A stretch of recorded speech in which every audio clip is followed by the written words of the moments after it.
उद्धव ठाकरेंच्या कुडाळमधील जागेवरून आता निलेश राणे यांनी ठाकरे गटामध्ये चांगली जुंपलेली आहे। 2 वेळा पराभव चाकणाऱ्यांनी आम्हाला शिकवू नका असा टोला वैभव नाईक यांनी लगावलाय। तर फुसकेबार आणि धमक्यांना आम्ही घाबरत नसल्याचं म्हणत संजय राऊतांनी नितेश राणे यांच्यावर जोरदार पलटवार देखील केलेला आहे। तर उद्धव ठाकरेंनी कुडाळच्या भर बाजारपेठेत सभा घेऊन लोकांना त्रास देऊ नका असं निलेश राणेंनी म्हटलेलं आहे। तर खुल्या मैदानामध्ये सभा घेऊन लोक जमवता येत नसतील तर आम्ही लोक पाठवतो असा टोला देखील निलेश राणे यांनी उद्धव ठाकरेंना लगावला होता आणि त्यावरून आता ठाकरे गटाच्या नेत्यांनी पलटवार देखील केलेला आहे।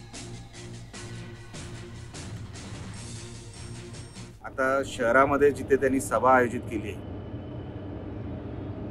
बाजारपेठेच्या ठिकाणी मेन चौकामध्ये, मला माहिती आहे तुम्हाला लोक जमवायला अडचण होते, पण आम्ही पाहिजे तर मदत करू तुम्हाला काहीतरी 2-500 लोक पाठवण्यामध्ये, पण लोकांना अडचणी टाकू नका। सभेचं ठिकाण बदला आणि योग्य जे ठिकाण आहे तिथे सभा घ्या।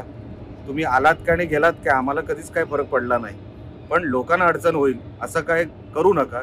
खरं तर लोकशाहीमध्ये कोणीही कुठे राहण्याचा अधिकार आहे, परंतु ज्या लोकांनी 2-2दा पराभव चाकलाय त्या लोकांनी पुन्हा निवडणुकीमध्ये जाताना विचार करून राहावं। 2-2दा पराभव जाऊन सुद्धा चर्चेत यायचं, यासाठी अशा गोष्टी चालू आहेत। अशा कोणी धमक्या देत असेल, फुसके बार सोडत असेल, शिवसेना आहे, बोगस शिवसेना नाहीये। त्याच्यामुळे हे असे पादरे पावटे कोणी काय बोलत असतील, काय काय फुसकुला सोडत असतील, त्याकडे दुर्लक्ष करावं। अशा धमक्या, अशी फुसफुस याची पर्वा न करता शिवसेना पुढे गेली आहे।